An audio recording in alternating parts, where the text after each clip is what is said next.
દર્શક મિત્રો, ગઈકાલના રોજ એટીએસ દ્વારા મહત્વની કામગીરી કરવામાં આવી. મહત્વની કામગીરી એટલા માટે કારણ કે 3 જેટલા આતંકવાદીઓની ગુજરાતના ગાંધીનગર અને પાલનપુર ખાતેથી ધરપકડ કરવામાં આવી.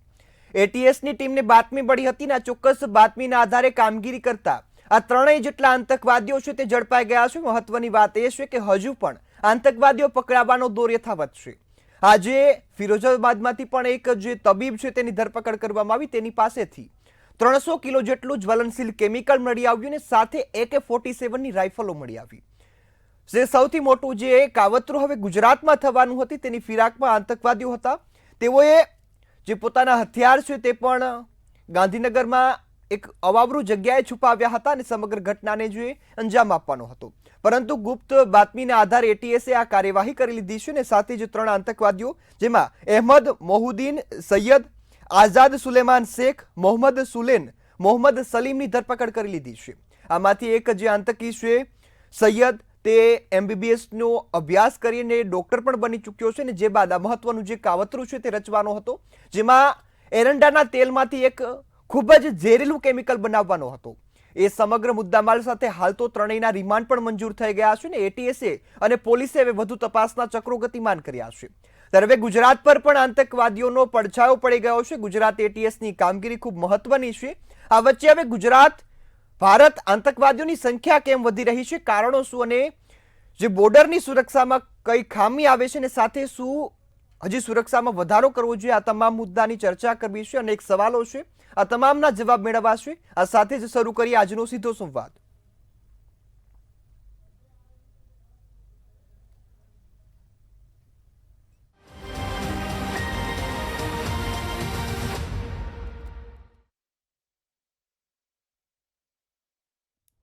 હાલ તો ગુજરાતમાં આતંકીઓનું ઓપરેશન ફેલ કરી દેવામાં આવ્યું. તેમના કાવતરાને છતા કરવામાં આવ્યા અને વધુ તપાસનો દોર શરૂ કરાયો છે.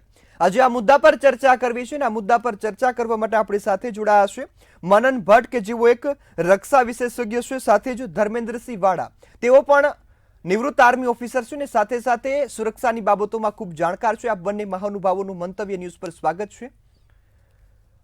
મનનભાઈ, હું આપની પાસેથી શરૂઆત કરવા માંગીશ. ગુજરાત એટીએસની મહત્વની કામગીરી, 3 જેટલા આતંકવાદીઓને ઝડપી પાડવામાં આવ્યા, તેમની પાસેથી કારતૂસ સહિત જે પ્રવાહી લિક્વિડ મળી આવ્યું છે. આ સમગ્ર આતંકવાદી જે ઘટનાઓ હવે ગુજરાતમાં શરૂ થઈ છે, હાલ તો આ તમામ જે મુદ્દાઓને લઈ તપાસ ચાલે છે. અમદાવાદમાં રેકી કરી હોવાનો પણ ખુલાસો થયો. આ સમગ્ર ઘટનાને આપ કઈ રીતે જોઈ રહ્યા છો ને કારણ શું હોઈ શકે? કારણ તો હવે તો ડોક્ટર હતા એટલે એ જ કહી શકે. હવે કાલે સવારે કેટલાક ટેરરિસ્ટના સિમ્પેથાઇઝર્સ એવું પણ કહે છે કે બિચારા ડોક્ટરો જેમને પ્રેક્ટિસ કરવા ન મળી એટલે આતંક તરફ વળ્યા. લોકોનું સામાજિક કારણો છે, માનસિક કારણો છે, ઘણા બધા કારણો હોઈ શકે. ઓનલાઈન રેડિકલાઇઝેશન હોય અને જુઓ, જે માણસને આતંક તરફ જવું છે, જેને શાંતિ નથી જોઈતી, એને ઘણી વાર શું છે કે બહાનું પણ મળી રહે એટલું પણ ઘણું છે. એટલે આ બધું આ લોકોનું સાયકોલોજીકલ એનાલિસિસ તો મારે નથી કરવું, પણ એટલું છે કે હું ગુજરાત પોલીસને પ્રીએમ્પ્ટિવ એક્શન્સ માટે, જુઓ, આતંક વિરુદ્ધ કાર્યવાહી, આતંકવાદ થાય, આતંકી હુમલો થાય અને પછી એના વિરુદ્ધ કાર્યવાહી કરવી એક વાત છે, પરંતુ પ્રીએમ્પ્ટ કરવી એટલે કે આતંકી હુમલો થાય એ પહેલા આવા લોકો કે જે આતંકી હુમલો કરી શકે છે એને પકડી પાડવા, એની પાસેથી આવું બધું મુદ્દામાલ પકડી પાડવો ખરેખર ધન્યવાદ છે ગુજરાત પોલીસનો, ડીજીપી ગુજરાતનો અને ગુજરાત પોલીસની આ સ્પેશિયલ ટીમનો, એન્ટી ટેરરિસ્ટ સ્ક્વોડનો, જેમણે ઘટના બને તે પહેલા ઘટનાને રોકી છે. ખરેખર બહુ મોટી ભારતને માટે, ગુજરાતને માટે, કેમ કે ભારતને માટે એટલે કહું છું કે બીજી તરફ આ જ સમય દરમિયાનમાં જમ્મુ કાશ્મીર પોલીસે પણ કેટલાક આવા જ ભણેલા ગણેલા ડોક્ટરને પકડ્યા છે કે જે આવી જ કોઈ મોટી ઘટના કરવાની તૈયારી કરતા હતા. હવે આતંકવાદીઓ કેવી રીતે ફંક્શન કરે છે, આતંક માટે કોઈ માણસ તરત આતંકવાદી નથી બની જતો, એનું રેડિકલાઇઝેશનના સ્ટેપ્સ હોય છે. પછી એમને એમના જે હેન્ડલર્સ જેને કહેવાય કે જે એના આકાઓ છે, જે ઘણીવાર ક્રોસ ધ બોર્ડર એટલે દેશની વિદેશમાં હોય, પાકિસ્તાનમાં હોઈ શકે કે પછી દેશમાં પણ ક્યાંય હોઈ શકે, એ લોકો એમને ટાસ્ક આપે કે ભાઈ તમારે જોવે કે આ માણસની ક્વોલિફિકેશન છે, એ કેટલું ભણેલો છે, એ શું કરી શકે તેમ છે, એ પ્રકારેના કામ આપે. ઘણીવાર તો એવું બને કે મોટી આતંકી ઘટના બની જાય, પરંતુ એમાં ઇન્વોલ્વ રહેલા લોકોને, એટલે કોઈએ RDX સોર્સ કરી હોય, કોઈ માણસે જ્યાં હુમલો કરવાનો હોય તેની દેખી કરી હોય, એટલે ઓવરઓલ જે માણસ અલગ અલગ લોકો ઇન્વોલ્વ હોય, પણ નીડ ટુ નો બેઝિસ ઉપર જ એમને ઇન્ફોર્મેશન હોય. ઓવરઓલ શું થવાનું છે, કેવડો મોટો આતંકી હુમલો ક્યાં થવાનો છે, એમને કોઈ ખબર નથી હોતી. એટલે એમને આવા રેન્ડમ ટાસ્ક આપવામાં આવે છે. પરંતુ અત્યારે જે રીતે અલગ અલગ જગ્યાએથી આતંકીઓ પકડાયા છે, અને ન કરે નારાયણ, જો દિલ્હીમાં આજે અત્યારે જે જમ્મા મસ્જિદ પાસે જે બોમ્બ બ્લાસ્ટ થયો છે, બહુ વધારે આપણે જાણીએ છીએ જુમ્મા મસ્જિદ એ બહુ વધારે સંવેદનશીલ એરિયા છે, ખૂબ વધારે ટ્રાફિક વાળો એરિયા છે. એટલે આ પરિસ્થિતિમાં બહુ વધારે લોકો રહેલા છે. એટલે જો એ બ્લાસ્ટ પણ જો આતંકી હોવાની ઘટના સાબિત થાય, તો એનો અર્થ એમ કે ભારતે ખૂબ મોટી આતંકી ઘટનાને ટાળી છે. અને આને માટે ખરેખર ભારતની, આપણી ગુજરાતની પોલીસ હોય કે પછી ભારતના બીજા વિભાગોની પોલીસ, એમને સાથે મળીને જે રીતે કામ કર્યું છે, અને આ લોકોને ઘટના બને તે પહેલા પકડી પાડ્યા છે, એને માટે એમને ધન્યવાદ ફરી એકવાર આપું છું. આની સાથે સાથે આમની ડિજિટલ જે ટ્રેલ પોલીસ શોધી કાઢશે. આપણે જાણ્યું છે કે એ લોકો કોઈ એન્ક્રિપ્ટેડ એપ્લિકેશન્સનો ઉપયોગ કરતા હતા. સાદી જ વાત કરું તો વોટ્સએપ પણ એમ કહે છે કે લોકો એન્ડ ટુ એન્ડ એન્ક્રિપ્શન પૂરું પાડે છે. Telegram end to end encryption પૂરું પાડે છે. બીજી પણ એવી ઘણી એપ્લિકેશન્સ છે કે જે ડાર્ક વેબમાં અને આતંકી કામ માટે યુઝ થતી હોય છે. એટલે એ મોબાઈલ આવતા, ઇન્ટરનેટ આવતા, માહિતીનો ફ્રી ફ્લો થતા, હવે આતંકીઓ માટે અને એવા લોકો કે જે આતંકીઓને પોષવા પાડવા માંગે છે, એમને માટે આવા રેડિકલાઇઝ જે લોકો થવા માંગે છે, જેમને ખેંચાણ છે આતંક તરફનું, એમની સાથે જોડાવું બહુ સહેલું બની ગયું છે. એટલે હવે આજના સમયમાં પહેલા જેવું નથી રહ્યું. 1993માં પણ બોમ્બ બ્લાસ્ટ થયા હતા, પરંતુ અત્યારે હવે આટલી બધી ફાસ્ટ ઇન્ફોર્મેશનનો જે ફ્લો થાય છે, હવે સમયે આવા લોકો કે જે આતંક કરવાની ભૂમિકા ક્યાંક ને ક્યાંક ભજવી રહ્યા છે, અથવા કોઈ પ્લાનમાં છે, એમને શોધવા, એમને ટ્રેક કરવા, એમને પકડવા ખરેખર બહુ ચેલેન્જિંગ બની રહ્યું છે. એવે સમયે આપણે ફોર્ચ્યુનેટ છીએ કે આ વખતે આ ઘટના ટળી ગઈ છે. રોનકભાઈ, જી બિલકુલ. ધર્મેન્દ્રભાઈ, હું આપની પાસે આવવા માંગીશ. ખાસ આ આતંકવાદીઓ એરંડામાંથી એક ખાસ પ્રકારનું કેમિકલ ખૂબ ખતરનાક રેસિન નામનું બનાવતા હતા, અને એ સમગ્ર જે પ્રક્રિયા છે, આ ભણેલ ગણેલ એ વ્યક્તિ ચીનમાંથી MBBSની ડિગ્રી કરેલો એ આતંકવાદી છે, તે હાલ ઝડપી પાડવામાં આવ્યો. આ સાથે હું આપને એ પ્રશ્ન પૂછીશ કે ફિરોઝાબાદમાંથી પણ એક જે શંકાસ્પદ વ્યક્તિ છે તેની ધરપકડ કરવામાં આવી, ને તેની તપાસ કરતા એટલું જાણવા મળ્યું કે તેની પાસે 300 કિલો કરતા પણ વધુ વિસ્ફોટક જે પદાર્થ છે તે મળી આવ્યો. આપને શું લાગે છે કે એવી કઈ ખામી છે કે જેના કારણે આ 300 કિલો જેટલો ખૂબ મોટો જથ્થો ઘુસાડવામાં આવ્યો હોય? ચોક્કસ. પહેલા તો ગુજરાત પોલીસ, ગુજરાત ATS ને સેલ્યુટ કે તેમણે એક્શન કર્યું છે. આપણે જનરલી રિએક્શન જોયા છે અત્યાર સુધી, કે ઘટના પછી આપણે ઉગ્રવાદીઓને પકડ્યા હોય કે કાંઈ હોય, પણ ઘટના પહેલા જે એક્શન થયું છે કે 3 ઉગ્રવાદી પકડ્યા છે. અને તમે કહો છો જે રીતે કે એરંડાના તેલમાંથી, એટલે સાયનાઇડ થી પણ ખતરનાક એવું એક ઝેર એ લોકો પ્રોડ્યુસ કરવા માંગતા હતા. અને જનરલી એમનો ટાર્ગેટ ગેટ ટુગેધર, કોઈ એવા ફંક્શન્સ હોય કે તેમાં એ લોકો કંઈ કરી શકે. અને આ એક જે મોન્ડોન્સુપરી છે, જે કે એક કહેવાનો મતલબ મારો કે એક જે વ્યવસ્થા કે એક સ્લીપર સેલ થી લઈને આખી આ એક ટીમ વર્ક છે. કે 300 કિલો તમે કીધું કેમિકલ, તો એ કોઈ એક વ્યક્તિના હાથની વાત નથી. બિલકુલ. કે આખી આમાં ટીમ વર્ક કરે છે. જે અંડરગ્રાઉન્ડ સ્લીપર સેલ રહેલા છે હિન્દુસ્તાનમાં, કે જે આપણા લોકલ છે અહીંના, અને એમને લોકોને મદદ કરે છે.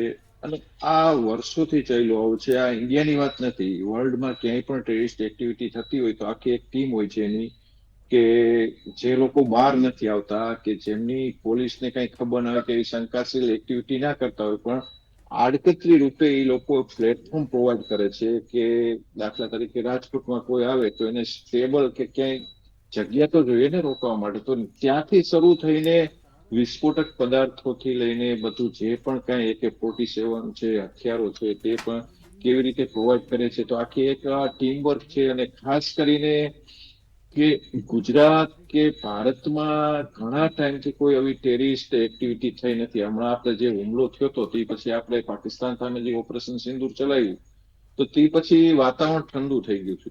એટલે પોતાની પ્રેઝન્સ દેખાડવા માટે અને ઇન્ટરનેશનલ લેવલના આપણે જે કઈ સમીકરણો અત્યારે જોઈએ તો ગાઝા ઇઝરાયલ વાર છે કે ત્યાં એ લોકો ડાયવર્ટ થયા હતા અને એ હવે બધું શાંત પડવાની તૈયારીમાં છે. એટલે કહેવાનો આ એક એવી એક્ટિવિટી છે કે જે કોઈ રોકાવાની નથી. આપણે એના માટે તૈયાર રહેવું જોશે, આપણે પ્રી એક્ટિવ રહેવું જોઈએ, આપણે રિએક્શનની જગ્યાએ એક્શન કરવું જોઈએ કે જે આપણે ગુજરાત એટીએસે એક્શન કરી અને પહેલા જ આ લોકોને પકડી લીધા છે. તો આવી કાર્યવાહી માટે આપણે હંમેશા મેન્ટલી પ્રિપેર રહેવું જોશે. જી જી બિલકુલ.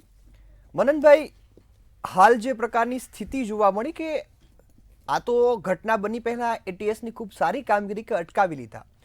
આ જે આતંકવાદીઓ છે ગુજરાતના અમદાવાદમાં ખાસ તેઓએ સંવેદનશીલ વિસ્તારની રેકી પણ કરીને વિડીયો ઉતારીને પાકિસ્તાન એમના આકાઓ સુધી પહોંચ્યા, જે મોકલ્યા છે. તપાસમાં હજુ પણ અનેક ખુલાસા થઈ શકે છે, પરંતુ હાલ આપ કઈ રીતે જોઈ રહ્યા છો કે આ આતંકવાદીઓનો ઉદ્ભવ અહીં થયો હોય કે પછી બહારથી મોકલવામાં આવ્યા છે? જો આતંકીઓ ખાસ કરીને જો જમ્મુ કાશ્મીરની વાત કરું, અત્યાર સુધી આપણે જોયું છે કે લોકલી જો 1993ના પાસમાં લોકલ ઇન્ડિયન્સનો હાથ હતો, દાઉદનો હાથ હતો અને દાઉદે લોકલ્સને રિક્રુટ કર્યા હતા. હવે એવું માનવું કે હંમેશા ભારતમાં આવતો આતંક અને આતંકવાદ પાકિસ્તાનના લોકો જ આવે છે અને વર્તાવે છે, ખોટું છે, એ ભૂલ ભરેલી માન્યતા છે. એક બહુ વધારે પડતો વપરાઈ ગયેલો અને ચવાઈ ગયેલો શબ્દ છે, એને કહેવાય સ્લીપર સેલ. આવા હજારો લોકો, લાખો તો નહીં પણ હજારો લોકો એવા હશે કે જે સોશિયલ મીડિયા થકી કે પછી એવા લોકો કે જે કદાચ વિદેશ ગયા હોય અને ઇવન પાકિસ્તાન ગયા હોય, દુબઈ ગયા હોય અને આવા રેડિકલાઇઝ એલિમેન્ટ્સ જે ભારતના દેશના દુશ્મનો છે એના ટચમાં આવ્યા હોય અને એમના થકી સોશિયલ મીડિયા થ્રુ, જરૂરી નથી આજકાલના સમયમાં વિદેશ જવું, પણ સોશિયલ મીડિયા થકી એવી ચેનલો, એવી યુટ્યુબ ચેનલ્સ હોય, એવી ટેલિગ્રામ ચેનલ્સ હોય, આવું ઘણું હોઈ શકે કે જેના થકી એ લોકો રેડિકલાઇઝ, એ લોકો આતંક તરફ ઢળ્યા હોય, જો ગુજરાતીમાં કહું તો.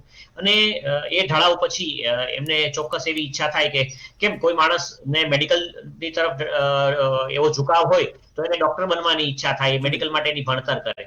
એમ જે માણસને કટ્ટરપંથ તરફ જવાની ઈચ્છા છે એને કહે છે ને કે લાકડે માકડું ભળી જાય, ડૂબતાને તરણું મળી જાય. એમાં જે માણસને કટ્ટરપંથી બનવું જ છે એને એવા કટ્ટરપંથી લોકો મળી આવે છે. કાશ્મીરની અંદર પણ આપણે જોયું કે જે આતંકી આખું મોડ્યુલ પકડાયું એમાં ઘણો બધો બહુ મોટી સંખ્યામાં 350 કિલો જેવો વિસ્ફોટક મળ્યો છે, પદાર્થ મળ્યો છે, અને એમાં કેટલાક એક મસ્જિદના મૌલવી પણ સામેલ છે.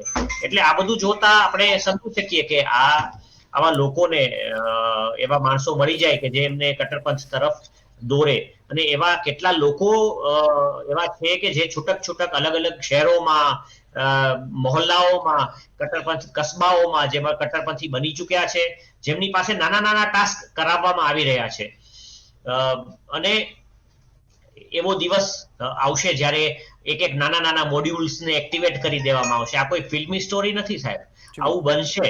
અને એને માટે જ ગુજરાત પોલીસ જાગૃત છે, સોશિયલ મીડિયા પર પણ નજર રાખી રહી છે. અને હું સમજુ છું ત્યાં સુધી એવા લોકો કે જે કટ્ટરપંથ તરફ ઢળ્યા છે તેમના તરફ ધ્યાન રાખવામાં આવી રહ્યું છે. પણ કેવળ પોલીસના ધ્યાન રાખવાથી, કેમ કે આ તો એવું છે કે એક ફાસ્ટ બોલર છે, એની પાસે 6 દડા છે ફેંકવા માટે. તમે એક દડા પર 6 મારી શકશો, પણ બાકીના 5 દડા રોકવા ઘણીવાર મુશ્કેલ બની જતા હોય છે. એટલે સમાજે જાગવાની જરૂર છે અને એ સમાજનો એ હિસ્સો, હું જો શબ્દો ચોર્યા વિના કહું તો મુસ્લિમ સમાજે જાગવાની જરૂર છે.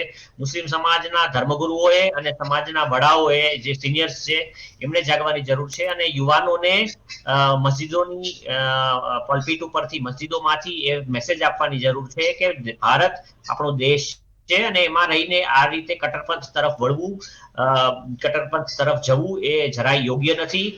એટલે જો યુવાનો કોઈ એવા ગેરમાર્ગે દોરાયા હોય તો એમને કાઉન્સેલિંગ કરો અને એમને દેશની મુખ્ય ધારામાં વાળો. દેશમાં રહેલા પ્રશ્નો જો કદાચ, હું એમ કહીશ કે સોશિયલ પ્રશ્નોથી કોઈ માણસ રેડિકલાઇઝ થતું હોય છે, કોઈ માણસ એના ધાર્મિક કટ્ટરપંથને લીધે રેડિકલાઇઝ થતું હોય છે. તો ધાર્મિક કટ્ટરપંથને લીધે જો કોઈ માણસ કટ્ટરપંથ તરફ વળતો હોય તો એને રોકવાનું ગજુ એને રોકવાનું કામ પોલીસ ખાતાનું કે સરકારનું નથી, એ તો સમાજનું છે. જી બિલકુલ. તો જે સમાજ, એટલે જો શબ્દો ચોર્યા વિના ફરીવાર કહું તો મુસ્લિમ સમાજ, જો મુસ્લિમ સમાજમાંથી લોકો કટ્ટરપંથ તરફ જઈ રહ્યા હોય તો મુસ્લિમ સમાજના વડાઓ, મુસ્લિમ સમાજના ધર્મગુરુઓ, એમને મારી વિનંતી છે કે આ યુવાનોને અને આવા બીજા યુવાનોને કટ્ટરપંથ તરફ જતા રોકે અને એવો સંદેશ સમાજમાં જતો અત્યારે તો મને નથી દેખાતો, એટલે એવો સંદેશ સમાજમાં જવો જોઈએ મુસ્લિમ લીડર્સ તરફથી, ધર્મગુરુઓ તરફથી, કે તમે આ ધંધા બંધ કરો, તમે કટ્ટરપંથ તરફ જવાનું બંધ કરો, દેશની મુખ્ય ધારામાં ભળેલા રહો. આ તમારા પણ હિતમાં છે અને સમાજના પણ હિતમાં છે.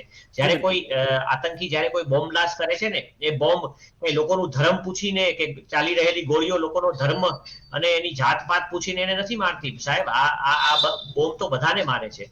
એટલે આને કોઈ પણ સોલ્યુશન, તમારા મનમાં કોઈ પ્રશ્ન હોય તો એનું સોલ્યુશન ગોળીઓ કે તો બોમ્બ મારાથી નથી, એનું સોલ્યુશન વાત કરવાથી આવશે. અને કટ્ટરપંથ તરફથી લોકોને વાળવા માટે સમાજે આગળ આવવું પડશે, મુસ્લિમ સમાજે આગળ આવવું પડશે. કેમ કે જે રીતના ઉદાહરણો આપણને આ છેલ્લા થોડા કલાકોમાં આજને કાલમાં જોવા મળ્યા છે, એ જોતા ખરેખર એક બહુ મોટો સોશિયલ ઇવિલ, એક સામાજિક પ્રોબ્લેમ છે જે સામે આવી રહ્યો છે. અને એને માટે શું મુસ્લિમ સમાજ કંઈ કરવા તૈયાર છે, એ ખરેખર બહુ મોટો પ્રશ્ન છે. જી બિલકુલ. ધર્મેન્દ્રભાઈ, હું આપની પાસે આવવા માંગીશ. આપ નિવૃત્ત આર્મી ઓફિસર છો, આપ એ ફિલ્ડ પર, એ સરહદ પર કામ કરી ચૂક્યા છો. ખાસ આપને મારો એ સવાલ છે કે સુરક્ષા વ્યવસ્થામાં કોઈ એવી આપને જણાતું હોય કે બદલાવ લાવવો જોઈએ તો એ શું હોઈ શકે? ખાસ કરીને સુરક્ષા વ્યવસ્થાની વાત કરીએ તો અત્યારે હિન્દુસ્તાન 140-45 કરોડ લોકોનો દેશ છે. સામે આપણે આર્મી, નેવી, એરફોર્સ અને જે લોકોની જવાબદારી ઇન્ટરનેશનલ બોર્ડર ઉપર છે અને ઇન્ટરનલ સિક્યુરિટીમાં CI ઓપ્સ એરિયા છે, તેમાં એ લોકો જોવે છે. ખાસ કરીને પોલીસ ડિપાર્ટમેન્ટ, જે ઇન્ટરનલ સિક્યુરિટી માટે પેરામિલિટરી પોલીસ અને પોલીસ ડિપાર્ટમેન્ટે આના માટે ટ્રેન કરવા જોઈએ. અને ખાસ જે આ ઘટનાઓ બને છે આજે, એના માટે જે એજ્યુકેટેડ યુવાનો છે કે તેમની પાસે ટેકનોલોજી યુઝ કરવાનો પાવર છે, તેમની પાસે આવડત છે. અને ખાસ કરીને અત્યારે જે યુવાનો, એજ્યુકેટેડ યુવાનો છે, જે આ તરફ વળે છે, એનો બ્રેઇન વોશ કરવામાં આવે છે. અને આ દૂષણ માટે ખાસ અત્યારે જે AI નો ઉપયોગ થાય છે કે તમારો ચહેરો નાખી અને તમારા ધર્મ વિરુદ્ધ કે કાંઈ પણ તમે કરી શકો. અને જે લોકો આજે આવી ઘટનાઓને સત્ય માની લેતા હોય કે ભાઈ આ વિડીયો સાચો છે ને આ બરાબર, અને એક આક્રોશ ફેલાતો હોય, એને કોઈ આ રસ્તે જાતું હોય, તો અત્યારે બહુ કપરી પરિસ્થિતિ છે કે જે ઇન્ફોર્મેશન ટેકનોલોજીમાં ડાટાનો એવડો વિશાળ પ્રવાહ છે કે આજે સાયબર સેલ, પોલીસ ડિપાર્ટમેન્ટનો છે કે કોઈ પણ, એને એનાલાઇઝ કરવું એટલે બહુ મુશ્કેલ કામ છે. અને આ જે ઘટના ગાંધીનગરમાં કે આપણે જે પકડ્યા છે ઉગ્રવાદીઓ, તે કહેવાનું ખરેખર ધન્યવાદને પાત્ર છે કે આજે એટલા ફોન કોલ્સ છે, એટલા અલગ અલગ પ્લેટફોર્મ્સ છે કે જેના દ્વારા આજે તમે કોઈ પણ ન્યૂઝને ફેલાવી શકો છો, કોઈને મિસગાઈડ કરી શકો છો. તો આના માટે ખાસ કરીને પોલીસ ડિપાર્ટમેન્ટ કે એને સાયબર સેલના જે પણ એમનું ટ્રુપ્સ છે, ટીમ છે, એમને ખાસ ટ્રેન કરવાની જરૂર છે. અને સોસાયટી, હું તો ત્યાં સુધી કહું છું કે આપણી સોસાયટીઓ જે છે ત્યાંના, ખાસ કરીને શહેરી વિસ્તારમાં, કે જે લોકોને અમુક ગ્રુપ્સ ચલાવતા હોય, સામાજિક સંગઠનો છે, તેમને ટ્રેન કરી, યુવાનો છે જે કાંઈ સોસાયટીમાં, એમને ટ્રેન કરવામાં આવે કે આવી ઘટનાઓ કાંઈ થાય કે આવા લોકોને તમે જુઓ તો પોલીસને તુરંત ઇન્ફોર્મ કરો, તો આ ઘટના બચી શકે કે કોઈ પણ અપ્રિય ઘટના થવાથી બચી શકે. તો આ સાયબર સેલનું જે પણ પોલીસ ડિપાર્ટમેન્ટના યુવાનો છે, પોલીસ કોન્સ્ટેબલો છે, તેમને ખાસ ટ્રેન કરવા જોઈએ. અને આના વિરુદ્ધ 24 કલાક તમારે જરૂરથી એની પર વોચ રાખવી જોઈએ અને એનાલાઇઝ કરવું જોઈએ. જી બિલકુલ. આ સાથે અત્યારે મહત્વના સમાચાર એ પણ મળ્યા છે કે દિલ્હીમાં હાલ જે લાલ કિલ્લા મેટ્રો સ્ટેશન છે, તેમની પાસે ગાડીમાં વિસ્ફોટ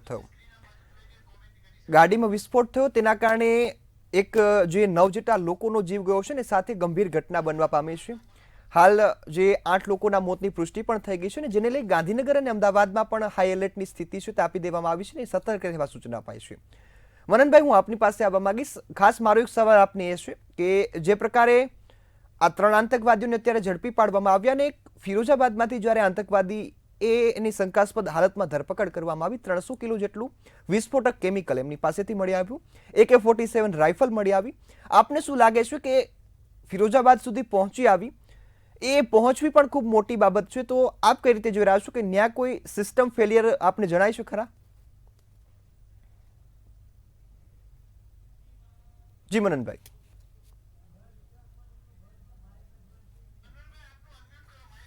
જી મનનભાઈ, આપનું માઇક મ્યુટ થઈ ગયું છે, તેને અનમ્યુટ કરો તો આપનો ઓડિયો આવશે. તો હાલ રસ્તા પરથી પસાર થતા દરેક વ્હીકલને ચેક કરવું હું નથી માનતો કે પોલીસ માટે પોસિબલ છે. હજારો લાખો વાહનો હાઈવેઝ પરથી પસાર થાય છે રોજે રોજ, એટલે એવી રીતે આટલું બધું ચેક એન્ડ બેલેન્સીસ કોઈ પણ સિક્યુરિટી ફોર્સ માટે પોસિબલ નથી. એમાં જ્યારે 140 કરોડનો આટલો મોટો દેશ છે, તમને પણ ખબર છે કે કેવું જેવા વીકેન્ડ્સ આવે, વેકેશન્સ આવે, લાખોની સંખ્યામાં લોકો ટુરિસ્ટ પ્લેસ પર જતા હોય છે પોતાના કામ માટે, ફેમિલી રિલેટિવ્સને માટે મળવા માટે, પિલગ્રીમેજ માટે, અલગ અલગ કારણોસર આટલા હજારો લાખો લોકો ટ્રાવેલ કરે છે, યાત્રાઓ કરે છે. આ યાત્રાઓ દરમિયાનમાં કઈ ગાડીના ડિક્કીમાં, કઈ ગાડીના સીટ નીચે છુપાવીને આ લોકો વ્હીકલ્સ આ બધું લઈ ગયા, ધીમે ધીમે કરીને લઈ ગયા, એ આપણને ના ખબર પડે સાહેબ. હું તમને વાત કરીશ, પુલવામામાં જ્યારે વ્હીકલમાં જ્યારે RDX નો બ્લાસ્ટ થયો અને 40 આપણા CRPF ના જવાનોની અનફોર્ચ્યુનેટ હત્યા થઈ, એ સમયે પણ જે એ લોકોએ RDX સ્ટોર્સ કર્યું હતું, એ કાશ્મીરની અંદર રોડ રસ્તા બનાવવા માટે જે વિસ્ફોટકો ગયા હતા એમાંથી ધીમે ધીમે ચોરી કરતા રહ્યા અને ધીમે ધીમે કરતા RDX સોર્સ કર્યું. એટલે આ બધું એવું છે કે આપણો દેશ છે ને એની અંદર જુઓ, જ્યાં સુધી આવા દેશના ગદ્દારો રહેશે ત્યાં સુધી આવી ઘટનાઓ બનવાના ચાન્સીસ રહેશે. એટલે મેં અગાઉ કહ્યું ને એ રીતે કે પોલીસ તરફથી સારી કાર્યવાહી થઈ રહી છે. હવે સોસાયટી તરફથી પણ, જે રીતે ધર્મેન્દ્રસિંહ બાપુએ કહ્યું એ રીતે કે સોસાયટી, સમાજ તરફથી પણ આ બાબતે કંઈ કાર્યવાહી થાય એ જરૂરી છે. સમાજ જે રીતે જો વહેંચાયેલો રહેશે, સમાજ જો એકબીજાને નફરત કરતો રહેશે તો પછી આવા બનાવો નહીં ઘટે. અને અત્યારે ઘણું બધું ઇસ્યુઝ, બીજા પણ સામાજિક ઇસ્યુઝ, એટલે કે સમાજ એ કેવળ આપણને દેખાય છે જે દેખાતા અને જીવતા જાગતા લોકો નહીં, પરંતુ એક નવો સમાજ, સોસાયટી બની ચૂકી છે, ઇન્ટરનેશનલ કમ્યુનિટી જેને કહેવાય છે, કે જે સોશિયલ મીડિયા પર પ્રેઝન્ટ છે. એની અંદર એકબીજાને વિરુદ્ધ સારી વાતો કે હસવાની વાતો, ખુશ થવાની વાતો ઓછી છે અને નફરતો વધારે ફેલાઈ રહી છે. એટલે એના થકી આવી સોશિયલ મીડિયા થકી જે રેડિકલાઇઝેશન એટલે કે કટ્ટરપંથ, એનો ફેલાવો પણ ઘણો થઈ રહ્યો છે. હવે આ બધું રોકી શકવું શું શક્ય છે? હા, ચોક્કસપણે શક્ય છે. જો ચીનમાં જે રીતે એમણે પોતાનું વેબો કરીને સોશિયલ મીડિયા પ્લેટફોર્મ રાખ્યું છે અને વિદેશી સોશિયલ મીડિયા પર પ્રતિબંધ મૂકી દીધો છે, એવું કંઈક જો ભારત કરે, જે રીતે ભારતના પ્રધાનમંત્રી શ્રી, ગૃહમંત્રી શ્રી, ભારતના રેલવે પ્રધાન, એમણે જે રીતે એનાઉન્સમેન્ટ કર્યા કે આપણે ઝોહો, ભારતના જે ફાઉન્ડર છે શ્રીધર વેમ્બુ, એમનું વેન્ચર છે, એમણે એ ઝોહો પર પોતાની સરકારી આપણી બધી ઈમેલ્સ અને એને લઈ ગયા. એવી રીતે જો ભારતનું જ કોઈ સોશિયલ મીડિયા પ્લેટફોર્મ એવા હોય કે જેની ઉપર ભારતીયો કન્વર્સેશન કરે, વાતો કરે, ચોક્કસપણે. પરંતુ આજે વેબો જેવું એવું પ્લેટફોર્મ કે જે તમારે આ ટિકટોક હતું, એ આપણે કાઢ્યું કેમ કે ચાઇનાને લીધે આપણી સિક્યુરિટીને નુકસાન હતું.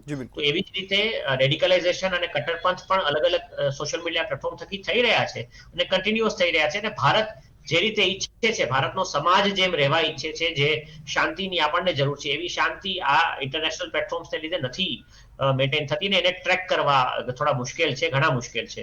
એટલે એને બદલે જો આપણે વોટ્સએપને બદલે આપણે આરટ્રાઈ વાપરીએ કે પછી ટ્વિટર અને ઇન્સ્ટાગ્રામને બદલે જો બીજા એવા સોશિયલ મીડિયા ઇન્ડિયન નેટવર્ક્સ હોય જેના સર્વર્સ પણ ઇન્ડિયન હોય અને એના યુઝર્સ પણ ઇન્ડિયન હોય, તો ચોક્કસપણે હું સમજુ છું ત્યાં સુધી આ કટ્ટરપંથના નળ કે જેમાંથી આ છે ને, ઇન્ટરનેટ એક એવો નળ છે કે જેમાંથી 24 કલાક બીજું કંઈ વહે કે ન વહે, કટ્ટરપંથ તો વહેતો જ રહે છે. અને જે લોકો આ ઈચ્છે છે, જે લોકો એને પોતાની તરફ ખેંચે છે, એ આ ઇલેક્ટ્રિસિટીના સપ્લાય જેવું છે કે તમે પ્લગમાં આંગળી નાખો એટલે તમને શોક લાગવાનો જ છે.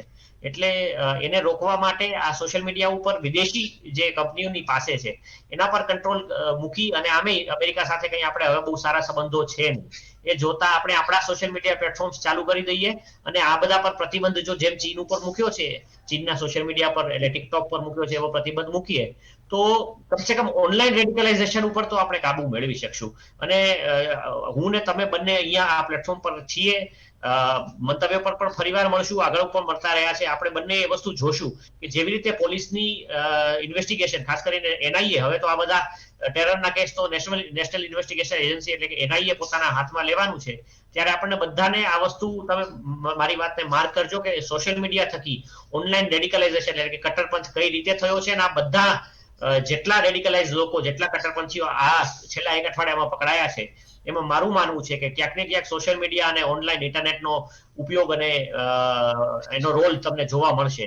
તો એનો અર્થ એ થયો કે જ્યાં સુધી આપણે આપણા ઈમેલના સર્વર્સ ભારતમાં નહીં લઈ આવીએ, જ્યાં સુધી આ સોશિયલ મીડિયા વિદેશમાં બંધ નહીં કરીએ, ભલે લોકોને એવું લાગે કે આ બધું સ્ટેટ કંટ્રોલમાં આવી ગયું છે, પણ જરૂરી છે સાહેબ, તમે આપણે આપણા નિર્દોષોનો જીવ આવી રીતે જાય એ ચલાવી ન લેવા દઈ શકીએ. એને માટે આ બધું ભારતમાં હોય, ભારતની કંપનીઓ ચલાવતી હોય અને ભારતની જે સુરક્ષા એજન્સીઓ છે એનો એના પર કંટ્રોલ હોય, એનો એક્સેસ હોય, એ બહુ જરૂરી છે. અને એનો સમય જો આજે નથી તો ક્યારે છે એ ખરેખર વિચારવા જેવું છે. જી બિલકુલ, સમયની મર્યાદા છે એટલે કાર્યક્રમ અહીં સમાપ્ત કરવો પડશે.